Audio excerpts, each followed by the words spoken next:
So today I'm going to show you guys how to do mascara the way I do it, little natural. So for a daytime look, first I want to curl my lashes. Put them in there.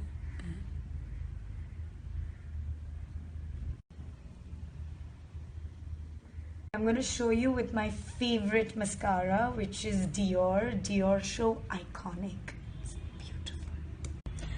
And then I'm going to lift my lid and just put my wand at the beginning of my lashes and flick upwards.